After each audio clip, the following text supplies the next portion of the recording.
Hi hello welcome back to my channel. ಮೆಟ್ಟಿಲುಗಳ ಮೇಲೆ ಹೋಗುವಾಗ್ಲೇ, ಲೇ ಕಲ್ಯಾಣ್ ಇನ್ನು ಊಟ ಮಾಡಿಲ್ಲ, ಊಟ ಮಾಡಿದ್ಮೇಲೆ ಎತ್ಕೊಂಡು ಹೋಗೋ, ಈಗ್ಲೇ ಹೆಂಡತಿಯನ್ನ ಕೈಲೇ ಎತ್ತುಕೊಳ್ಳಲು ಶುರು ಮಾಡಿದ್ಯಾ ಎಂದು ಅವನ ಅಪ್ಪ ಕೇಳಿದ್ರು. ಅಪ್ಪ, ನನ್ನ ಹೆಂಡತಿಯನ್ನ ನಾನು ಮಲಗಿಸಿ ಬರುತ್ತೇನೆ, ಅವಳಿಗೆ ನಾನೇ ತಿಂಡಿ ತಂದು ತಿನ್ನಿಸುತ್ತೇನೆ ಎಂದು ನಗುವ ಮುಖದಿಂದ ಹೇಳುತ್ತಾ ತನ್ನ ಕೋಣೆಗೆ ಹೋಗಿ ಕಾವೇರಿಯನ್ನ ಹಾಸಿಗೆಯ ಮೇಲೆ ಮಲಗಿಸಿದ. ಏನ್ ಮಾಡ್ತಿದ್ದೀರಾ? ಎಲ್ರೂ ಇದ್ದಾರೆ, ನೀವ್ ಹೇಗೆ ಎತ್ಕೊಂಡ್ ಬಂದ್ಬಿಟ್ರಲ್ಲ, ಯಾರಾದ್ರೂ ಏನಾದ್ರೂ ಅಂದ್ಕೊಂಡ್ರೆ ಎಂದು ಕಾವೇರಿ ಆತಂಕದಿಂದ ಕೇಳಿದ್ಲು. ನನ್ನ ಹೆಂಡತಿಯನ್ನ ನಾನ್ ಎತ್ಕೊಂಡ್ ಬರ್ತೇನೆ, ಯಾರ್ ಏನ್ ಹೇಳ್ತಾರೆ? ಇಲ್ ನೋಡು ಕಾವೇರಿ, ಡಾಕ್ಟರ್ ನಿನ್ನನ್ನ ತುಂಬಾ ಎಚ್ಚರಿಕೆಯಿಂದ ಇರಲು ಹೇಳಿದ್ದಾರೆ ಅಲ್ವಾ? ಅದಕ್ಕೆ ನಿನ್ನನ್ನ ಹೂವಿನಂತೆ ನೋಡ್ಕೊಳ್ಳಲಿದ್ದೇನೆ. ಇನ್ಮುಂದೆ ಮಹಡಿ ಮೆಟ್ಟಲುಗಳಲ್ಲಿ ನೀನು ಇಳಿದು ಹತ್ತಬಾರ್ದು. ನಿನ್ನನ್ನು ನಾನೇ ಎತ್ಕೊಂಡು ಬರುತ್ತೇನೆ. ಆಮೇಲೆ ಇನ್ನೊಂದು ಪ್ರಮುಖ ವಿಷಯ, ನಾವು ಕೊಯಮತ್ತೂರಿಗೆ 1 ವಾರದ ನಂತರ ಹೋಗುವುದಿತ್ತು, ಆದ್ರೆ ನಾಳೆಯೇ ಹೋಗುತ್ತಿದ್ದೇವೆ ಎಂದ. ನಾಳೆಯ? ಏನ್ರಿ, 2 ದಿನ ಇದ್ದು ಆಮೇಲೆ ಹೋಗುಣ್ವಾ ಎಂದಳು. ಇಲ್ಲ ಕಾವೇರಿ, ಇಲ್ಲಿದ್ರೆ ನಿನ್ನನ್ನ ನನ್ನಿಂದ ಸಂಪೂರ್ಣವಾಗಿ ನೋಡಿಕೊಳ್ಳಲು ಸಾಧ್ಯವಿಲ್ಲ. ಅದೇ ನಮ್ಮ ಮನೆಯಲ್ಲಿದ್ರೆ ನಿನ್ನ ಜೊತೆಯಲ್ಲೇ ಇರಬಹುದು. ನಿನ್ಗೆ ಬೇಕಾದದ್ದನ್ನ ನಾನೇ ನೋಡಿ ನೋಡಿ ಮಾಡಬಹುದು. ನಿನ್ನ ಹೊಟ್ಟೆಯಲ್ಲಿರುವ ನನ್ನ ಮುದ್ದಿನ ಕಂದನನ್ನು ನಾನೇ ಬೆಳೆಸಬಹುದು. ಅದಕ್ಕೆ ಎಂದವನು ಈಗ ಅವಳ ಹಣೆಗೆ ಒತ್ತಿ ಮುದ್ದಿಟ್ಟು, ಸರಿ, ನಾನು ಹೋಗಿ ನಿನ್ಗೆ ತಿಂಡಿ ತರುತ್ತೇನೆ ಎಂದು ಕೆಳಗೆ ಹೋದ. ಅದನ್ನು ನೋಡಿದ ಯಮುನಾಗೆ ತಡೆಯಲಾಗದ ಕೋಪ ಬಂದಿತು. ನಾಳೆ ಬೆಳಿಗ್ಗೆ ನೀನು ಮೆಟ್ಟಿಲು ಇಳಿದು ಕೆಳಗೆ ಬರುವಾಗ ದೀಪದ ಎಣ್ಣೆ ಸುರಿದು ನಿನ್ನನ್ನು ಜಾರಿ ಬೀಳುವಂತೆ ಮಾಡುತ್ತೇನೆ ನೋಡೆ ಎಂದು ಶಪಥ ಮಾಡಿ ಹೊರಟೋದ್ಲು. ಅಂದು ರಾತ್ರಿ ಕಳೆದದ್ದು ಮರುದಿನ ಬೆಳಿಗ್ಗೆ. ಸರಿ ಕಾವೇರಿ, ನಾನು ಆಫೀಸ್ಗೆ ಹೋಗಿ ಬರ್ತೀನಿ, ನಾವು ಸಂಜೆ ಊರಿಗೆ ಹೋಗೋಣ ಎಂದು ಹೇಳಿ ಕಲ್ಯಾಣ್ ಆಫೀಸಿಗೆ ಹೊರಟು ನಿಂತ. ಸರಿರಿ, ಹೋಗ್ಬನ್ನಿ ಅಂತ ಕಳಿಸಿ ತಾನು ಕೆಳಗೆ ಬರುವಾಗ ಅಮ್ಮ ಎಂಬ ಕಿರುಚಾಟದೊಂದಿಗೆ ಕಾವೇರಿ ಮೆಟ್ಟಿಲುಗಳಿಂದ ಜಾರಿ ಬಿದ್ದು ಹುರುಳಿಕೊಂಡು ಬಂದವಳು ಈಗ ಕೆಳಗೆ ಪ್ರಜ್ಞಹೀನ ಸ್ಥಿತಿಯಲ್ಲಿ ಬಿದ್ದಿದ್ಲು.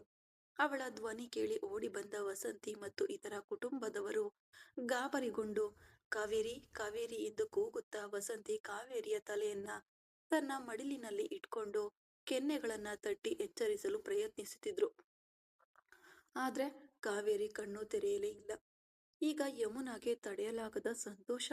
ಅವಳ ಮಗುವನ್ನ ನೋಡಿದ್ರೆ 10,000 ವಾಲ್ ಬಲ್ಬ್ ಉರಿಯುವಂತೆ ಪ್ರಕಾಶಿಸುತ್ತಿತ್ತು. ಅದನ್ನ ಗಮನಿಸಿದ ಗಂಗಾ ಕೂಡ ಮನಸ್ಸಿನಲ್ಲಿ ತುಂಬಾ ವೇದನೆಯಾಯಿತು. ಆದ್ರೆ ಆ ಸಮಯದಲ್ಲಿ ಅದನ್ನ ಹೊರ ಹಾಕ್ಲಿಲ್ಲ.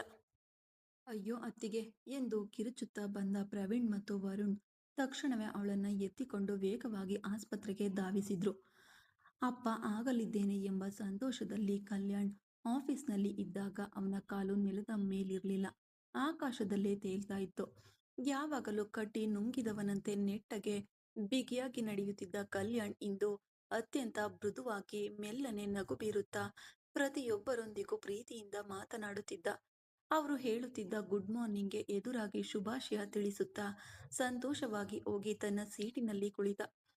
ಎಷ್ಟೆಲ್ಲ ಕನಸುಗಳು, ತನ್ನ ಕೈಗಳಲ್ಲಿ ಆಟವಾಡುವಂತೆ 10 ತಿಂಗಳಲ್ಲಿ ತನಗೊಂದು ಮಗು ಬರಲಿದೆ ಎಂದು ಯೋಚಿಸುತ್ತಿದ್ದಂತೆ ಅವನ ಜೀವನವೇ ಸಿಹಿಯಾಯಿತು. ಅವನಿಗೆ ಇರಲಾಗಲಿಲ್ಲ. ಸರಿ, ಈಗ್ಲೇ ಮನೆಗೆ ಹೋಗ್ಬೇಕು, ನನ್ ಕಾವೇರಿಯನ್ನ ನಾನು ನೋಡ್ಬೇಕು ಎಂದು ಅವನ ಮನಸ್ಸು ತುಡಿಯುತ್ತಿತ್ತು. ಅವನ PA ಬಂದಾಗ ಕಲ್ಯಾಣ್ ತನ್ನ ಸಂತೋಷವನ್ನ ಅವನೊಂದಿಗೆ ಹಂಚಿಕೊಂಡ. ಸರ್, ಅಭಿನಂದನೆಗಳು ಸರ್, ನಿಮ್ಮನ್ನ ಹೀಗೆ ನೋಡಲು ತುಂಬಾ ಸಂತೋಷವಾಗುತ್ತಿದೆ ಎಂದು ಅವನ PA ಶರಣ್ ಹೇಳಿದ. ಈ ವರ್ಷ ದೀಪಾವಳಿಗೆ ಎಲ್ಲರೂ ಬೋನಸ್ ಯಾವಾಗಲೂ ಕೊಡುವುದಕ್ಕಿಂತ 2% ಜಾಸ್ತಿ ಕೊಡ್ಬೇಕು ಶರಣ್. ನನ್ನ ಜೀವನದಲ್ಲಿ ಆ ದೇವ್ರು ಸಂತೋಷವನ್ನ ಬಾಚಿ ಬಾಚಿ ಕೊಟ್ಟಿದ್ದಾನೆ. ನನ್ಗೆ ನನ್ನ ಮಗು ಬರಲಿದೆ, ಆ ಸಂತೋಷವನ್ನ ಎಲ್ಲರೊಂದಿಗೆ ಸೇರಿ ಆಚರಿಸಲಿದ್ದೇನೆ ಎಂದು ಹಲವು ಯೋಜನೆಗಳನ್ನ ಹಾಕಿಕೊಳ್ಳುತ್ತಾ ಕಲ್ಯಾಣ್ ಆ ಸಮಯದಲ್ಲಿ ಅವನಿಗೆ ಬಂದ ಒಂದು ಫೋನ್ ಕರೆ ಅವನ ಸಂತೋಷವನ್ನೆಲ್ಲ ಸಂಪೂರ್ಣವಾಗಿ ಧೂಳಿಪಟ ಮಾಡಿತು. ಪ್ರವೀಣ್ ಫೋನ್ ಮಾಡ್ತಿದ್ದಾನೆ. ಈಗ ತನ್ನ ತಮ್ಮನ ನಂಬರ್ ನೋಡಿದವನು, ಏನ್ ಪ್ರವೀಣ್ ಈ ಟೈಮ್ನಲ್ಲಿ ನಾನು ಕಾಲ್ ಮಾಡಿದ್ದಾನೆ ಎಂದು ಯೋಚಿಸುತ್ತಾ ಫೋನ್ ರಿಸೀವ್ ಮಾಡ್ದ. ಹಲೋ ಪ್ರವೀಣ್ ಎಂದು ಮೃದುವಾದ ಧ್ವನಿಯಲ್ಲಿ ಕಲ್ಯಾಣ್ ಮಾತನಾಡಿದ. ಆತಂಕದ ಧ್ವನಿಯಲ್ಲಿ, ಅಣ್ಣ, ಅತ್ತಿಗೆ ಮೆಟ್ಟಿಲಿಂದ ಜಾರ್ ಬಿದ್ಬಿಟ್ಟಿದ್ದಾರೆ, ನಾವು ಆಸ್ಪತ್ರೆಗೆ ಸೇರಿಸಿದ್ದೇವೆ ಎಂದು ಹೇಳಿದ. ಅದನ್ನ ಕೇಳಿ ಗಾಬರಿಗೊಂಡ ಕಲ್ಯಾಣ್ಗೆ ಕೈಕಾಲು ಆಡದಂತಾಯಿತು. ಆತಂಕದಿಂದ ನಿಂತಿದ್ದವನನ್ನು ನೋಡಿದ ಶರಣ್, ಬಾಸ್ ಬನ್ನಿ ತಕ್ಷಣ ಹೋಗೋಣ ಎಂದು ತನ್ನ ಕಾರನ್ನ ಶರಣ್ನೆ ಓಡಿಸಿಕೊಂಡು ಕಲ್ಯಾಣನ್ನ ಆಸ್ಪತ್ರೆಗೆ ಕರ್ಕೊಂಡು ಬಂದ. ಅಷ್ಟರಲ್ಲಾಗಲೇ ಕಾವೇರಿಯ ಗರ್ಭಪಾತವಾಗಿದೆ ಎಂಬ ಸುದ್ದಿಯನ್ನ ಕೇಳಿ ವಸಂತಿಯಿಂದ ಹಿಡಿದು ಎಲ್ಲರೂ ತಲೆಯ ಮೇಲೆ ಸಿಡಿದು ಬಿದ್ದಂತೆ ಕುಳಿತಿದ್ರು. ಈ ವಿಷಯ ಕಲ್ಯಾಣ್ಗೆ ತಿಳಿದ್ರೆ ಏನಾಗುತ್ತೋ, ಎಷ್ಟು ಸಂತೋಷದಿಂದ ಹೆಂಡತಿಯನ್ನ ಕೈಯಲ್ಲೇ ಇಟ್ಕೊಂಡು ಸಾಕಿ ಸಲಹುತ್ತಿದ್ದ, ಏನ್ ನಡೆಯುತ್ತೋ ಎಂಬ ಭಯ ವಸಂತಿಗಿತ್ತು. ಈಗ ಪ್ರತಿಯೊಬ್ಬರಲ್ಲೂ ಮುಚ್ಚಿಟ್ರು. ಕಲ್ಯಾಣ್ಗೆ ಈಗಲೇ ಈ ವಿಷಯ ತಿಳಿಯುವುದು ಬೇಡ. ಕಾವೇರಿಯನ್ನ ನೋಡ್ಲಿ, ಮನೆಗೆ ಕರ್ಕೊಂಡು ಹೋಗಿ ಅವನ ಹತ್ತಿರ ಹೇಳ್ಕೊಳ್ಳೋಣ. ನೀವು ತಕ್ಷಣ ಹೇಳಿದ್ರೆ ಅವನು ತಡೆದುಕೊಳ್ಳೋದಿಲ್ಲ ಎಂದು ಹೇಳಿದ್ರಿಂದ ಈಗ ಎಲ್ಲರೂ ಒಮ್ಮತದಿಂದ ಕಲ್ಯಾಣ್ಗೆ ಈಗ ಈ ವಿವರವನ್ನ ಹೇಳ್ಬಾರ್ದು ಎಂಬ ಮನಸ್ಥಿತಿಯಲ್ಲೇ ಇದ್ರು. ಕಾವೇರಿಗೆ ತನ್ನ ಕಾಲಿನ ಮೂಲಕ ಹರಿದ ರಕ್ತವನ್ನ ನೋಡಿ ಅವಳಿಗೂ ವಿಷಯ ತಿಳಿದು ಹೋಗಿತ್ತು. ಆ ಆಘಾತದಲ್ಲೇ ಅವಳು ಪ್ರಜ್ಞೆ ತಪ್ಪಿ ಬಿದ್ದಿದ್ಲು. ಈಗ ಅವಳನ್ನ ಸಂಪೂರ್ಣವಾಗಿ ಸ್ವಚ್ಛಗೊಳಿಸಿ ಬೆಡ್ ಮೇಲೆ ಡ್ರಿಪ್ಸ್ ಏರಿಸುತ್ತಾ ಕಾವೇರಿಯನ್ನ ಮಲಗಿಸಿದ್ರು. ಅದು ತುರ್ತು ನಿಗಾ ಘಟಕ. ಓಡಿ ಬಂದ ಕಲ್ಯಾಣ್ ಅವನ ಮುಖದಲ್ಲಿ ಎಂದೂ ಇಲ್ಲದ ಆತಂಕವಿತ್ತು. ಬಂದು ವಸಂತಿಯನ್ನ ನೋಡಿ, ಅಮ್ಮ ಏನಾಯ್ತು, ನನ್ ಕಾವೇರಿಗೇನಾಯ್ತು ಎಂದು ಗಾಬರಿಯಿಂದ ಕೇಳಿದವನ ಕಣ್ಣುಗಳು ತುಂಬಿ ಬಂದವು. ಏನೂ ಇಲ್ಲಪ್ಪ, ಜಾರಿ ಬಿದ್ಬಿಟ್ಲು. ಕೈಯಲ್ಲಿ ಫ್ರಾಕ್ಚರ್ ಆಗಿದೆ. ಕೈಗೆ ಸಿಮೆಂಟ್ ಪಟ್ಟಿ ಹಾಕಿದ್ದಾರೆ. ಕಾಲಿಗೆ ಸ್ವಲ್ಪ ಪೆಟ್ಟಾಗಿದೆ ಅಷ್ಟೇ, ಬೇರೇನೂ ಇಲ್ಲ ಎಂದು ವಸಂತಿ ಮರೆಮಾಚಿ ಹೇಳಿದ್ರು. ಈಗ ವೇಗವಾಗಿ ಒಳಗೆ ಹೋದ ಕಲ್ಯಾಣ್, ಕಾವೇರಿ ಪ್ರಜ್ಞಾಹೀನ ಸ್ಥಿತಿಯಲ್ಲೇ ಇದ್ದು ಅವಳನ್ನ ಆ ಸ್ಥಿತಿಯಲ್ಲಿ ಅವನಿಗೆ ನೋಡಲಾಗಲಿಲ್ಲ. ಕಾವೇರಿ, ಕಾವೇರಿ, ಈತ ನೋಡು ಕಾವೇರಿ ಎಂದು ಹಲವು ಬಾರಿ ಗಟ್ಟಿಯಾಗಿ ಕರೆದು ನೋಡಿದ. ಆದ್ರೆ ಅವಳಿಗೆ ಪ್ರಜ್ಞೆ ಬರಲೇ ಇಲ್ಲ. ಸ್ವಲ್ಪ ಸಮಯದ ನಂತರ ಅವನು ಹೊರಗೆ ಬಂದನು. ಬಹಳ ಸಮಯದ ನಂತರ ಕಾವೇರಿಗೆ ಪ್ರಜ್ಞೆ ಬಂತು. ಒಳಗೆ ಹೋದ ಕಲ್ಯಾಣ್ ಅವಳ ಸ್ಥಿತಿಯನ್ನ ನೋಡಿ ಅವನ ಕಣ್ಣುಗಳಿಂದ ಕಣ್ಣೀರು ಹರಿಯತೊಡಗಿತು. ಅವಳ ಜೊತೆಯಲ್ಲೇ ಅವಳ ಪಕ್ಕದಲ್ಲೇ ಮಲಗಿಕೊಂಡು ಅವಳ ಮೇಲೆ ಕೈ ಹಾಕಿ ಅಪ್ಪಿಕೊಳ್ಳುತ್ತಾ, ನಿನ್ಗೇನು ಆಗುವುದಿಲ್ಲ ಕಾವೇರಿ, ನಾನಿದ್ದೇನೆ, ನಿನ್ಗೇನು ಆಗಿಲ್ಲ ತಾನೆ ಎಂದು ಮೆಲ್ಲನೆ ಅವಳ ಹೊಟ್ಟೆಯನ್ನ ಮುಟ್ಟಿ ನೋಡ್ದ. ಅವನಿಗೆ ಮನಸ್ಸು ಆತಂಕಗೊಂಡಿತು. ಮಗುವಿಗೇನು ಆಗಿಲ್ಲ ತಾನೆ ಎಂದು ಕಲ್ಯಾಣ್ ಕೇಳಿದಾಗ ಕಾವೇರಿಗೆ ಉತ್ತರ ಹೇಳಲು ಸಾಧ್ಯವಾಗ್ಲಿಲ್ಲ. ಅವಳ ಕಣ್ಣುಗಳಲ್ಲಿ ಕಣ್ಣೀರು ಮಾತ್ರ ಉಳಿದಿತ್ತು. ಈಗ ಒಳಗೆ ಬಂದ ವಸಂತಿ ಕಲ್ಯಾಣ್ ಅವಳನ್ನ ಅಪ್ಪಿಕೊಂಡು ಮಲಗಿರುವುದನ್ನ ನೋಡಿ, ಸರಿ, ಅವನ್ ಸ್ವಲ್ಪ ಸಮಯ ಹಾಗೆ ಇದ್ದು ಬರ್ಲಿ, ಯಾರು ತೊಂದರೆ ಮಾಡ್ಬೇಡಿ ಎಂದು ಹೊರಗೆ ಬಂದ್ಬಿಟ್ರು. ಅವಳಿಗೆ ಗರ್ಭಪಾತವಾದ ವಿಷಯ ಕಲ್ಯಾಣ್ ಒಬ್ಬನನ್ನ ಹೊರತುಪಡಿಸಿ ಎಲ್ಲರಿಗೂ ತಿಳಿದಿತ್ತು. ಆದ್ರೆ ಈಗ ಕಲ್ಯಾಣ್ಗೆ ಈ ಸತ್ಯ ತಿಳಿಬಾರ್ದು ಎಂದು ವಸಂತಿ ಹೇಳಿದ್ರಿಂದ ಯಾರು ಹೇಳಲಿಲ್ಲ. ಡಾಕ್ಟರ್ ಕೂಡ ಸತ್ಯವನ್ನ ಹೇಳಲಿಲ್ಲ. ಆದ್ರೆ ಯಮುನಾಗೆ ತಡೆಯಲಾಗ್ಲಿಲ್ಲ. ಹೇಗಾದ್ರೂ ಮಾಡಿ ಕಲ್ಯಾಣ್ಗೆ ತಿಳಿಸ್ಬೇಕು ಎಂದು ಯೋಚಿಸುತ್ತಿದ್ಲು. ಒಂದೆರಡು ದಿನಗಳು ಕಳೆದವು. ಕಲ್ಯಾಣ್ ಕಾವೇರಿಯನ್ನ ಮನೆಗೆ ಕರ್ಕೊಂಡ್ ಬಂದ. ಕಾವೇರಿಯ ಅಮ್ಮ ಅಪ್ಪ ಕೂಡ ಅವರೊಂದಿಗೆ ಬಂದ್ರು. ಆಸ್ಪತ್ರೆಯಿಂದ ಬಂದ ಕಾವೇರಿಗೆ ಆರತಿ ಎತ್ತಿಯೇ ಒಳಗೆ ಕರೆದುಕೊಂಡು ಬಂದ್ರು ವಸಂತಿ. ದೃಷ್ಟಿಯೆಲ್ಲ ಹಾಗೆಯೇ ಹೋಗ್ಲಿ, ಇನ್ ಮುಂದೆ ನಿನ್ ಜೀವನದಲ್ಲಿ ಯಾವುದೇ ಕೆಟ್ಟದ್ದು ನಡಿಬಾರ್ದು ಎಂದು ಹೇಳುವಾಗ್ಲೇ ವಸಂತಿಯ ಕಣ್ಣುಗಳು ತುಂಬಿ ಬಂದವು. ಕೈಗೆ ಪ್ಲಾಸ್ಟರ್ ಹಾಕಿದ್ರಿಂದ ನಾನೇ ನಡೆದು ಬರುತ್ತೇನೆ ಎಂದು ಕಾವೇರಿ ಹೇಳಿದ್ರು. ಅವಳನ್ನ ಕೈ ಹಿಡಿದು ನಡೆಸಿಕೊಂಡು ಅವನು ಮನೆಗೆ ಕರ್ಕೊಂಡ್ ಬಂದ. ಯಮುನಾ ಇದು ಸರಿಯಾದ ಸಮಯ ಎಂದುಕೊಂಡು ಈಗ ತನ್ನ ಪ್ರೀತಿಯ ನಟನೆಯಿಂದ ಅವಳನ್ನ ಸಿಕ್ಕಿ ಹಾಕಿಸ್ಬೇಕೆಂದು ವೇಗವಾಗಿ ಓಡಿ ಹೋಗಿ ಕಾವೇರಿಯನ್ನ ಅಪ್ಪಿಕೊಂಡ್ಲು. ಅಯ್ಯೋ ಕಾವೇರಿ, ನಿನ್ಗೆ ಯಾಕೆ ಹೀಗಾಯ್ತು? ನೀನು ಯಾರಿಗೂ ಯಾವ ಕೆಡುಕನ್ನ ಮಾಡ್ಲಿಲ್ವಲ್ಲ ಎಂದು ಅಪ್ಪಿಕೊಂಡೇ ಹೇಳಲು ಅಲ್ಲಿದ್ದವರು ಒಂದು ರೀತಿಯ ಆತಂಕದಿಂದ ನೋಡ್ತಾ ಇದ್ರು. ಪ್ರವೀಣ್ ಯಮುನಾ ಅವಳನ್ನ ಬಿಡು ಎಂದು ಹೇಳುತ್ತಿರುವಾಗ್ಲೇ, ಏನ್ ಕಾವೇರಿ, ನಿನ್ಗೆ ಮಗು ಹುಟ್ಟಲಿದೆ ಎಂದು ಎಲ್ಲರೂ ಸಂತೋಷವಾಗಿದ್ದೆವು. ಹೀಗೆ ಅನ್ಯಾಯವಾಗಿ ಅಜಾಗರೂಕತೆಯಿಂದಿದ್ದು ನಿನ್ನ ಮಗುವನ್ನ ಗರ್ಭಪಾತವಾಗಲು ನೀನೇ ಕಾರಣವಾದಿಯಲ್ಲೇ ಎಂದು ಬಾಂಬ್ ಸಿಡಿಸಿದಳು. ಈಗ ಕಲ್ಯಾಣ್ ಎದೆಯಲ್ಲಿ ಅದು ಸ್ಫೋಟಿಸಿತು. ರಕ್ತದಂತೆ ಕೆಂಪಾದ ಕಣ್ಣುಗಳಿಂದ ಕಲ್ಯಾಣ್ ಕಾವೇರಿಯನ್ನ ನೋಡಿದಾಗ ಕಾವೇರಿ ನಡುಗಿ ಹೋದ್ಲು. ತನ್ನ ಮಗುವನ್ನ ಕಳೆದುಕೊಂಡಿದ್ದು ಒಂದು ಕಡೆಯಾದ್ರೆ ತನ್ನ ಗಂಡನ ಕೋಪ ಇನ್ನೊಂದು ಕಡೆ ಎಂದು ಅವಳಿಗೆ ತಡೆದುಕೊಳ್ಳಲು ಸಾಧ್ಯವಾಗ್ಲಿಲ್ಲ. ನನ್ನನ್ನ ಕ್ಷಮಿಸ್ಬಿಡಿ, ನಾನು ಬೇಕೆಂದು ಮಾಡ್ಲಿಲ್ಲ ಎಂದು ಹೇಳುತ್ತಾ ಕಲ್ಯಾಣ್ ಎದೆಗೆ ವಾಲಿದಳು ಕಾವೇರಿ. ಅದನ್ನು ಸ್ವಲ್ಪವೂ ನಿರೀಕ್ಷಿಸಿದ ಕಲ್ಯಾಣ್ ಈಗ ತನ್ನಿಂದ ಅವಳನ್ನ ದೂರ ತಳ್ಳಿ ಕೆನ್ನೆಗೆ ಪಳಾರೆಂದು ಹೊಡೆದ. ಅಲ್ಲಿದ್ದ ಯಾರೂ ಅದನ್ನ ನಿರೀಕ್ಷಿಸಿರ್ಲಿಲ್ಲ. ಕಾವೇರಿಯ ಅಮ್ಮ ಮತ್ತು ಅಪ್ಪ ಅಳಿಯಂದ್ರೆ ಅವಳು ಸಣ್ಣ ಹುಡುಗಿ, ಯಾವುದೋ ತಿಳಿಯದೆ ನಡೆದಿದೆ ಎಂದು ಹೇಳಲು ಬಂದ್ರು. ಬಾಯಿ ಮುಚ್ಕೊಂಡು ಅಲ್ಲೇ ನಿಲ್ಲಿ, ಇಲ್ಲಿ ಯಾರು ವಕಾಲತ್ತು ವಹಿಸ್ಕೊಂಡು ಬರಬಾರ್ದು ಎಂದವನು ಈಗ ಕಾವೇರಿಯನ್ನ ನೋಡಿ, ಪಾಪಿ, ನೀನ್ ಓದ್ಬೇಕು ಎಂದಾಗ ನಿನ್ನನ್ನ ಓದಿಸ್ದೆ, ಆದ್ರೆ ಈಗ ನಿನ್ನ ಡಾಕ್ಟರ್ ಕನಸು ನನ್ಸಾಗ್ಬೇಕು ಎಂಬ ಒಂದೇ ಕಾರಣಕ್ಕಾಗಿ ನನ್ನ ಮಗುವನ್ನ, ನನ್ನ ಕನಸುಗಳನ್ನ ನಾಶ ಮಾಡ್ದ್ಯಲ್ವೇ? ಇನ್ನು ಮುಂದೆ ನಿನಗೂ ನನಗೂ ಯಾವುದೇ ಸಂಬಂಧ ಇಲ್ಲ. ನನ್ನ ಮುಖ ನೋಡ್ಬೇಡ, ಮನೆಯಿಂದ ಹೊರಟೋಗು ಎಂದು ಕಿರುಚಿದ ಕಲ್ಯಾಣ್. ಯೋಚಿಸಿದ್ದು ನಡೆದು ಹೋಯಿತು. ಭೂಕಂಪ ನಡುಗಿತು. ಇನ್ನು ಮುಂದೆ ಆ ಬಿಳಿಯವಳು ಮನೆಯೊಳಗೆ ಇರಲು ಸಾಧ್ಯವಿಲ್ಲ ಎಂದು ಮನಸ್ಸಿನಲ್ಲೇ ಸಂತೋಷ ಪಡುತ್ತಾ ಹೊರಗೆ ಅಳುವಂತೆ ನಟಿಸುತ್ತಿದ್ಲು ಯಮುನಾ. ಅವಳ ನಟನೆಯನ್ನ ನೋಡಿದ ಗಂಗಾಗೆ ಅಸಹ್ಯವಾಯಿತು. ಏನಂದ್ರಿ? ನಾನು ಸತ್ಯವಾಗಿಯೂ ಬೇಕೆಂದು ಮಾಡ್ಲಿಲ್ಲ. ಜಾಗರೂಕತೆಯಿಂದಲೇ ಇದ್ದೆ. ನನ್ಗೆ ತಿಳಿಯದಂತೆ ಕಾಲು ಜಾರ್ ಹೋಯ್ತು ಎಂದು ಕಾವೇರಿ ಈಗ ಕಲ್ಯಾಣ್ ಹತ್ರ ಬೇಡಿಕೊಳ್ಳುತ್ತಾ ಅಳ್ತಾ ಇದ್ಲು. ನೀನು ಅಂದೆ ಮೊದಲ ಬಾರಿಗೆ ಈ ಮನೆಗ್ ಬಂದಿದ್ಯಾ? ಇದಕ್ ಮುಂಚೆ ನೀನು ಮೆಟ್ಟಿಲುಗಳ ಮೇಲೆ ಹತ್ತಿ ಇಳಿದೆ ಅಲ್ವಾ? ಆಗೆಲ್ಲ ಜಾರದ್ದು ಮಗು ಉಂಟಾಗಿದೆ ಎಂದು ತಿಳಿದ ಮೇಲೆ ಹೇಗ್ ಜಾರಿತು? ನನಗೆ ಗೊತ್ತು ಕಾವೇರಿ, ನೀನು ಓದ್ಬೇಕು, ನಿನ್ಗೆ ಯಾವುದೇ ತೊಂದರೆ ಇರಬಾರ್ದು. ಅದೇ ಸಮಯದಲ್ಲಿ ಮಗು ಬೇಡ ಎಂದು ನೀನು ಹೇಳಿದ್ರೆ ನಾನು ಕೋಪಗೊಳ್ಳುತ್ತೇನೆ ಎಂದು ಎಲ್ಲವನ್ನ ಮನಸ್ಸಿನಲ್ಲಿಟ್ಕೊಂಡು ತಂತ್ರವಾಗಿ ಪ್ಲಾನ್ ಮಾಡಿ ನೀನೇ ಮೆಟ್ಟಿಲಿನಲ್ಲಿ ತಿಳಿಯದೆ ಜಾರು ಬಿದ್ದಂತೆ ಬಿದ್ದು ನನ್ನ ಮಗುವನ್ನ ಕೊಂದೆಯಲ್ವೇ? ಏಯ್, ನೀನ್ ದ್ರೋಹಿ, ಪಕ್ಕಾ ದ್ರೋಹಿ ಕಣೆ. ನಾನು ನಿನ್ನ ಮೇಲೆ ನಂಬಿಕೆ ಇಟ್ಟಿದ್ದೆ, ಮಿತಿ ಮೀರಿ ನಂಬಿಕೆ ಇಟ್ಟಿದ್ದೆ. ನನಗೊಂದು ಮಗು ಹುಟ್ಟಲಿದೆ ಎಂದು ಅಷ್ಟೊಂದು ಸಂತೋಷ ಪಟ್ಟಿದ್ದೆ ಕಣೆ. ಆದ್ರೆ ನನ್ನ ಮಗುವನ್ನ ಗರ್ಭಪಾತ ಮಾಡಿ ನನ್ನ ಸಂತೋಷವನ್ನ ಹಾಳು ಮಾಡಿ ನನ್ನ ಒಟ್ಟಾರೆ ನೆಮ್ಮದಿಯನ್ನ ನಾಶ ಮಾಡಿಬಿಟ್ಟಿಯಲ್ಲೇ. ಇನ್ನು ಮುಂದೆ ನೀನು ನನಗೆ ಬೇಡ.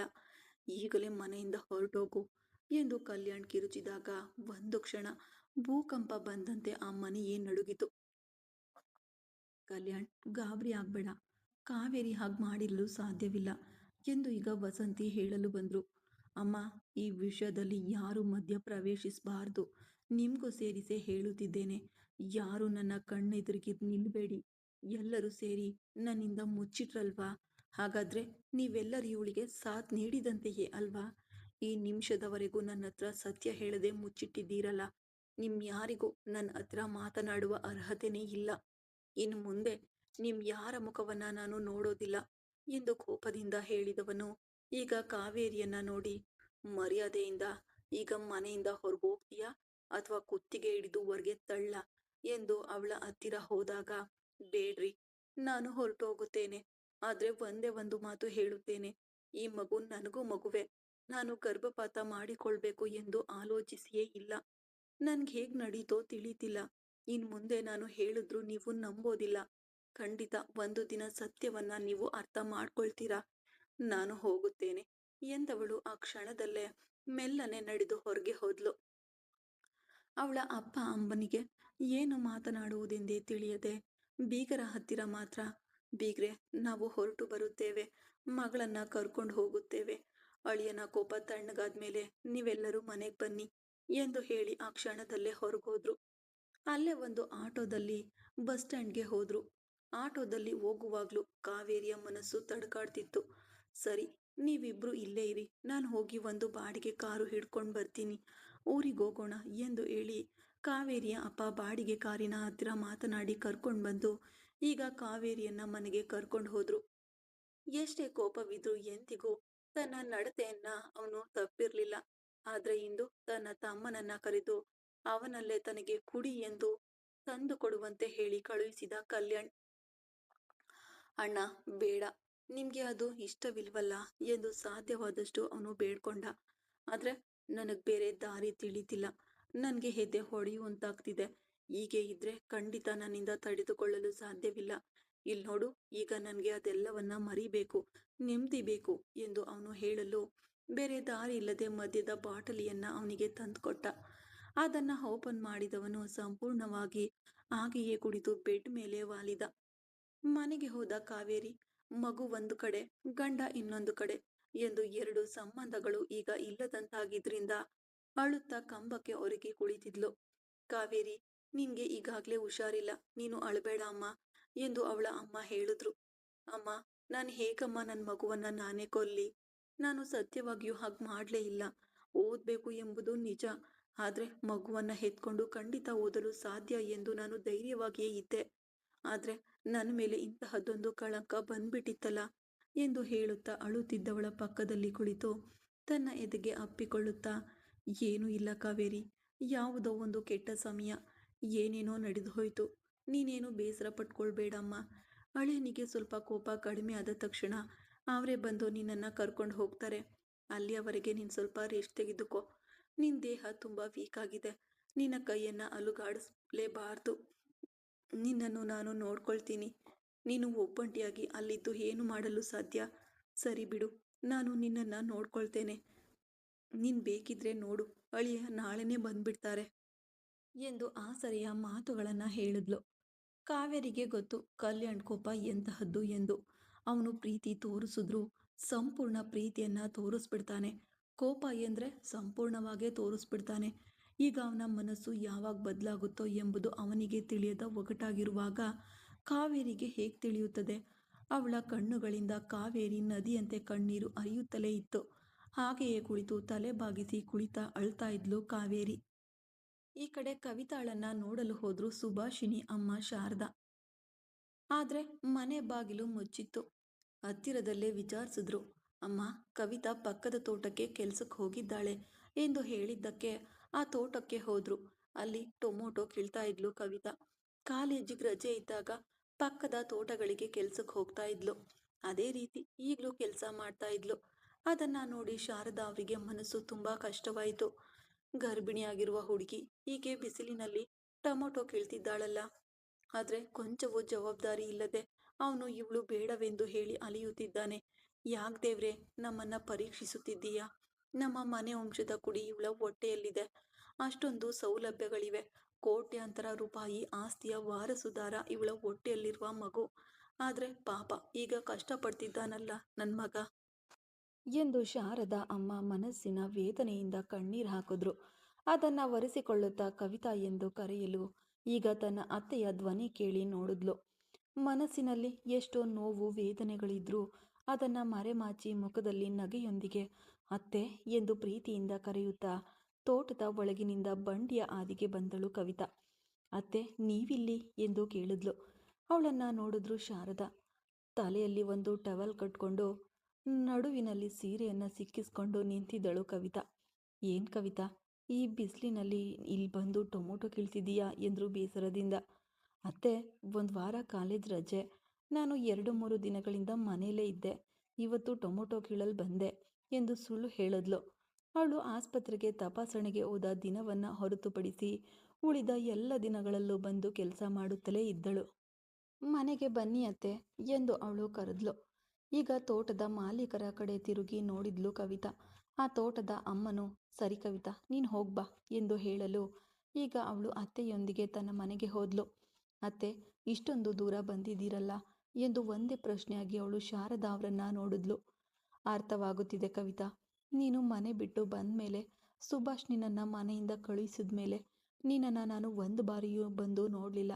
ಆದರೆ ಈಗಲೂ ನೋಡು, ಒಂದು ಸ್ವಾರ್ಥವೇ. ನಮ್ಮ ಮನೆ ವಂಶದ ಕುಡಿ ನಿನ್ನ ಹೊಟ್ಟೆಯಲ್ಲಿ ಬೆಳೆಯುತ್ತಿದೆ ಎಂದು ನಿನ್ನೆ ಸುಭಾಷ್ ಕುಡಿದು ಏನೇನೋ ಹೊದ್ರದ. ಆಗಲೇ ನನಗೆ ತಿಳಿದಿದ್ದು. ಅದಾದ ನಂತರ ಮನಸ್ಸು ತಡೆಯಲಿಲ್ಲ. ಅದಕ್ಕೆ ನಿನ್ನನ್ನು ನೋಡಲು ಬಂದೆ ಎಂದು ಹೇಳಿದವರು. ಹೌದು, ನಿನ್ನ ಕುತ್ತಿಗೆಯಲ್ಲಿದ್ದ ತಾಳಿ ಸರ ಎಲ್ಲಿ ಎಂದು ಕೇಳಿದ್ರು. ಏನು ಉತ್ತರ ಹೇಳಬೇಕೆಂದು ಅವಳಿಗೆ ಅರ್ಥವಾಗಲಿಲ್ಲ. ಆದರೆ ಸುಭಾಷ್ ಮಾಡಿದ ಕೆಲಸವನ್ನ ಹೇಳಲು ಮನಸ್ಸು ಬರಲಿಲ್ಲ. ಅವರು ಪಾಪ ಇದನ್ನ ಕೇಳಿದ್ರೆ ತುಂಬ ಬೇಸರ ಪಟ್ಕೊಳ್ತಾರೆ ಎಂದು ಯೋಚಿಸಿದವಳು. ಅತ್ತೆ, ನಾನು ಕಾಲೇಜಿಗೆ ಹೋಗುವುದರಿಂದ ದಿನವೂ ಟೌನ್ ಬಸ್ನಲ್ಲಿ ಹೋಗಿ ಬರುತ್ತೇನೆ. ಅಷ್ಟೇ ಅಲ್ಲದೆ ಇಲ್ಲಿ ಮನೆಯಲ್ಲಿ ಬೇರೆ 10,000 ಚಿನ್ನ ಕುತ್ತಿಗೆಯಲ್ಲಿ ಹಾಕಿಕೊಂಡಿದ್ರೆ ಯಾರಾದರೂ ಕದ್ದು ಬಿಡ್ತಾರೆ ಎಂದು ಬ್ಯಾಂಕಿನಲ್ಲಿ ತಂದಿಟ್ಟು ಅಡಮಾನ ಇಟ್ಟಿದ್ದೇನೆ ಎಂದು ಸಬೂಬು ಹೇಳಿದ್ಲು. ಅವನು ಎಷ್ಟೇ ತಪ್ಪು ಮಾಡಿದ್ರು ನೀನು ಮಾತ್ರ ಅವನನ್ನು ಬಿಟ್ಕೊಡೋದಿಲ್ಲ ಅಲ್ವಾ ಎಂದು ಶಾರದಾ ಕೇಳಿದ್ರು. ಅತ್ತೆ, ನೀವೇನು ಹೇಳ್ತಿದ್ದೀರಾ ಎಂದಳು. ನನಗೆ ಗೊತ್ತು ಕವಿತಾ. ಬೆಳಿಗ್ಗೆ ನಾನು ದೇವಸ್ಥಾನಕ್ಕೆ ಹೋಗಿದ್ದೆ. ಆಗ ದೇವಸ್ಥಾನದ ಅರ್ಚಕರು ಹೇಳಿದ್ರು, ನೆನ್ನೆ ಸಾಯಂಕಾಲ ನಿಮ್ಮ ಮಗ ಮತ್ತು ಸೊಸೆ ದೇವಸ್ಥಾನಕ್ಕೆ ಬಂದಿದ್ರು. ಏನೋ ಹರಕೆಯಂತೆ ನಿಮ್ಮ ಸೊಸೆ ಅರಿಶಿಣದ ದಾರ ಕಟ್ಕೊಂಡು ತಾಳಿಯನ್ನು ಕಳಚಿ ನಿಮ್ಮ ಮಗನಿಗೆ ಕೊಟ್ಟರು. ತಾಳಿ ಸರವನ್ನು ಕಾಣಿಕೆ ಪೆಟ್ಟಿಗೆಗೆ ಹಾಕಿದ್ರು ಎಂದು ಅರ್ಚಕರು ಹೇಳಿದ್ರು. ಅದಕ್ಕೆ ನಾನು ಮನೆಗೆ ಹೋಗದೆ ನಿನ್ನನ್ನು ನೋಡೋಣ ಎಂದು ಬಂದೆ ಎಂದರು. ಅದು ಎಂದು ಕೊಂಚ ತಡವರಿಸಿದಳು ಕವಿತಾ. ಸಾಕು ಕವಿತಾ, ನನ್ನ ಮಗನ ಬಗ್ಗೆ ತಿಳಿದಿದ್ರು ನಿನಗೆ ಮದುವೆ ಮಾಡಿ ನಿನ್ನ ಜೀವನವನ್ನು ನಾವು ಹಾಳು ಮಾಡಿದ್ವು. ಅವನನ್ನು ರಕ್ಷಿಸುವುದಕ್ಕಾಗಿ ನಿನ್ನ ಜೀವನವನ್ನೇ ಬಲಿ ಕೊಟ್ಟು ಬಿಟ್ಟೆವು. ಈಗ ನೆನೆಸಿಕೊಂಡ್ರು ಮನಸ್ಸಿಗೆ ತುಂಬ ಕಷ್ಟವಾಗುತ್ತೆ. ಅವನು ಹಾಗೆ ಇರಲಿ ಎಂದು ನಾವು ಬಿಡಬೇಕಿತ್ತು. ಅದನ್ನು ಬಿಟ್ಟು ಆತುರವಾಗಿ ನಿನಗೆ ಮದುವೆ ಮಾಡಿಬಿಟ್ಟೆವು. ಈಗ ನಿನ್ನ ಜೀವನವೂ ಹಾಳಾಯಿತು. ಅವನ ದಿನವೂ ಕುಡಿದು ಬರ್ತಿದ್ದಾನೆ. ಯಾರು ಹೇಳಿದ್ರೂ ಕೇಳ್ತಿಲ್ಲ. ನೆನೆಸಿಕೊಳ್ಳಲು ತುಂಬ ಕಷ್ಟವಾಗುತ್ತಿದೆ ಕವಿತಾ ಎಂದು ಹೇಳುವಾಗ ಈಗ ಅವಳ ಕಣ್ಣಲ್ಲೂ ಕೂಡ ನೀರು ಬಂತು. ಅತ್ತೆ, ನೀವು ಕುಳಿತುಕೊಳ್ಳಿ, ನಾನು ನಿಮಗೆ ಟೀ ತರುತ್ತೇನೆ ಎಂದು ಹೇಳಿ ಒಳಗೆ ಹೋದ್ಲು. ಒಂದು ಗ್ಲಾಸಿನಲ್ಲಿ ಟೀ ತಂದು ಕೊಟ್ಟಳು. ಹೊರಗಿರುವ ಜಗಲಿಯಲ್ಲಿ ಕುಳಿತು ಶಾರದಾ ಟೀ ಕುಡಿದ್ರು. ಈಗ ಅವಳನ್ನು ನೋಡಿ, ಕವಿತಾ, ಇನ್ಮೇಲೆ ನೀನು ಇಲ್ಲಿರುವುದು ಬೇಡ ಅಮ್ಮ, ನಮ್ಮ ಮನೆಗೆ ಹೋಗೋಣ.